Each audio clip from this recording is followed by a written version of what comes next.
नमस्कार मित्रों। मैं आपका साथी ज्योतिष अजय सिंह आपका स्वागत करते हैं हम अपने इस ज्योतिष परिवार में, अपने इस चैनल पर, नरसिंह ज्योतिष पर। जैसा कि आप सब देख रहे हैं, इस समय अयोध्या में हमारे आप सबके आराध्य प्रभु श्री राम की मूर्ति का प्राण प्रतिष्ठा की प्रक्रिया होनी है, जिसको लेकर देश दो पक्षों में बटा हुआ दिखाई पड़ रहा है। हमारे पूज्य शंकराचार्यों द्वारा राम मंदिर का विरोध देखने को मिल रहा है, इसका जो मुहूर्त है उसका विरोध देखने को मिल रहा है। तो आइए हम आज इस वीडियो में शास्त्रीय ज्योतिष और तार्किक विश्लेषण करें, विवेचन करें कि क्या शुभ या अशुभ क्या चीजें हो सकती हैं इस प्राण प्रतिष्ठा मुहूर्त से। चलिए विवेचन करते हैं।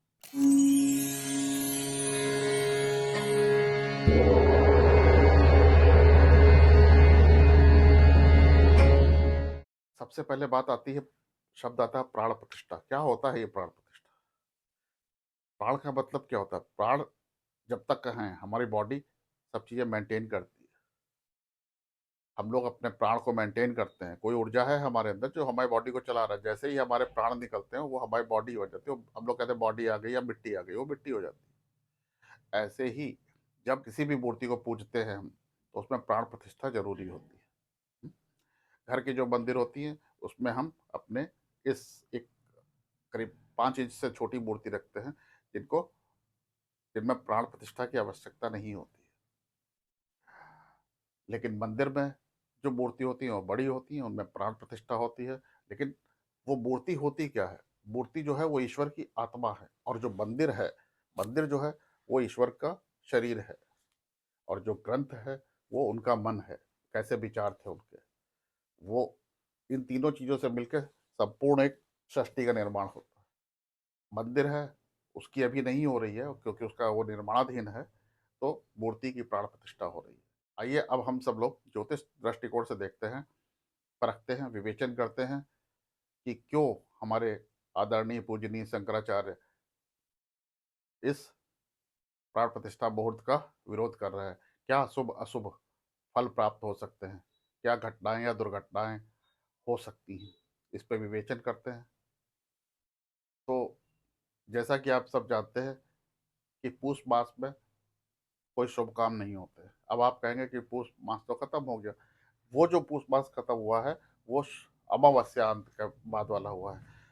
जब भी किसी धार्मिक काम में, मंदिर के या किसी भी अच्छे काम के लिए करते हैं, तो हम लोग पूर्णिमांत यूज करते हैं। पूर्णिमा से महीने का अंत जो होता है वो यूज करते हैं। और हमारे वैदिक समय से यही होता था। यवनों के जब इस विद्या में प्रचार प्रसार हुआ, तब से ये जो अमावस्या का वाला जो माह वाला सिस्टम था, ये चल गया था। आज भी पंजाब में और पश्चिम बंगाल में और उड़ीसा के कुछ क्षेत्रों में जो है वो पूर्णिमांत को ही यूज करते हैं। पूर्णिमा के दिन जो नक्षत्र होता है उसी हिसाब से उस माह का नाम भी होता है। तो जाहिर सी बात है कि ये तो एक प्रॉब्लम है ही है। आप इस चार्ट में देखिए, इसमें जो मुहूर्त है, कुंडली है, इसमें जो दिख रहा है नीचे, तो उसमें आप देखिए कि पूस लिखा हुआ है। दूसरी चीज क्या आती है? दूसरी चीज अगर आप देखें, तो जब भी कोई छोटे से छोटा अगर निर्माण करते हैं, तो हम लोग मूर्त में क्या चीज ध्यान रखते हैं? अष्टम भाव में कोई ग्रह नहीं होना चाहिए, और जिस भाव से रिलेटेड चीज का हम मूर्त निकालने जा रहे हैं उसमें कोई ग्रह नहीं होना चाहिए। यहाँ पे हम मंदिर में मूर्ति का प्राण प्रतिष्ठा का कर रहे हैं, तो मंदिर 9th हाउस से आता है, तो 9th हाउस में कोई ग्रह नहीं होने चाहिए। यहाँ पे मंगल है, तो ये एक दोष हो जाता है। मंगल होने की वजह से यहाँ पे हो सकता है थोड़ा सा उपद्रव हो, लड़ाई झगड़े हो, जनहानि हो, कुछ इस तरीके की चीजें हो सकती हैं।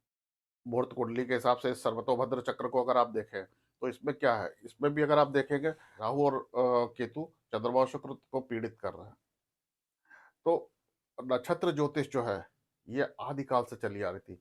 ये हम लोग राशि ज्योतिष तो अब करने लगे हैं। अगर आप रामायण में आपने पढ़ा होगा कि जब दशरथ कहते हैं, वनवास की बात होती है, तो दशरथ कहते हैं कि जो मेरा नक्षत्र है अंगारक, यानी मंगल, उसको पीड़ित कर रहा है।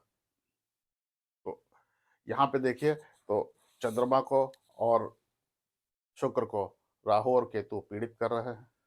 इसका मतलब क्या है? चंद्रमा शुक्र यानी पुष्टि, शुक्र मतलब पुष्टि, चंद्रमा मतलब जन। तो पुष्टि का जो है आदमी को, हम लोग के जो स्वास्थ्य है, जन स्वास्थ्य है, इस पे इफेक्ट पड़ सकता है। हो सकता है फिर से कुछ कोरोना जैसा कुछ चीजें, महामारी कुछ हो जाए, या थोड़ा बहुत अन्न पे प्रभाव पड़ सकता है, अन्न उत्पादन सही ना हो, ये दुष्फल हमको प्राप्त हो सकते हैं। तो इसीलिए शायद शंकराचार्य लोग जो है वो विरोध कर रहे हैं, क्योंकि शंकराचार्य का काम है ज्ञान के संग समाज को सुखी, संपूर्ण बनाना। यहाँ तक का बात आ गई। इस वीडियो को अंत तक का देखिएगा। अगर आपने अभी चैनल सब्सक्राइब नहीं करा, करिएगा। और साथ ही जो आपसे एक विनम्र निवेदन है कि अगर आप मंदिर निर्माण के पक्ष में है, ये प्राण प्रतिष्ठा के पक्ष में है, तो कमेंट में आप जय श्री राम लिखिएगा। और अगर आपको लगता है कि शंकराचार्य वगैरह सही कह रहे हैं, मुहूर्त ज्योतिष और इस तरीके की चीजें है नहीं अभी करना चाहिए, तो आप कमेंट में जय सिया राम लिखिएगा। ठीक है, ये करिए आप। अब हम लोग आते हैं इसके राजनीतिक पहलू पर। राजनीतिक दृष्टिकोण क्या है इसका, राजनीतिक दृष्टिकोण।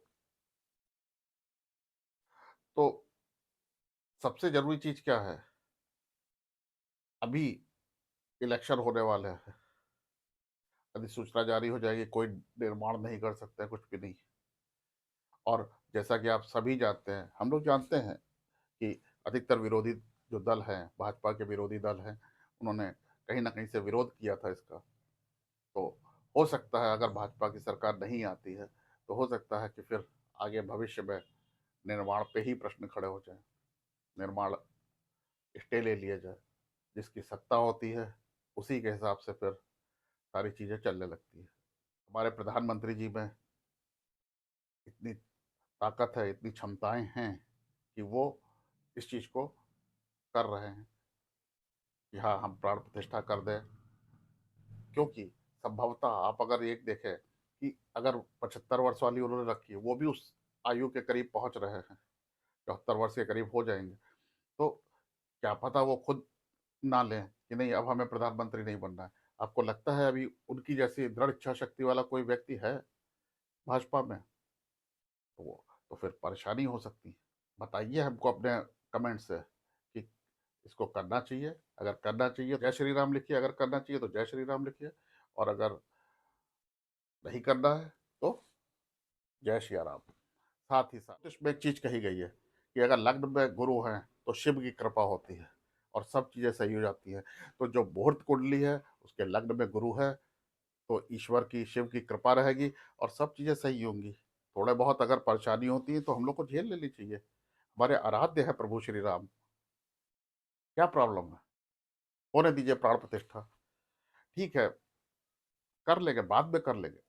मंदिर की प्राण प्रतिष्ठा है, नहीं पूरा बना हुआ है, तो फिर से हो जाएगा, दोबारा हो जाएगा उसमें। प्रभु श्री राम तो जंगल में भी रहे थे, राज वस्त्रों में भी रहे, और साधु के भेष में भी रहे। एक मात्र विष्णु के अवतार है जो साधु के वेश में रहे, जिनको हम लोग पूजते हैं, सत्यनारायण की कथा कहते हैं। तो बोलिए सत्यनारायण भगवान की जय, और शुरू करिए, होने दीजिए ये काम। अगर आप इस पे और डिटेल वीडियो देखना चाहते हैं, जो ज्योतिष सीखने वाले हैं वो अगर इस पे सीखना चाहते हैं, तो वो भी बना देंगे। बस शुरुआत करिए। जय श्री राम, वंदे मातरम।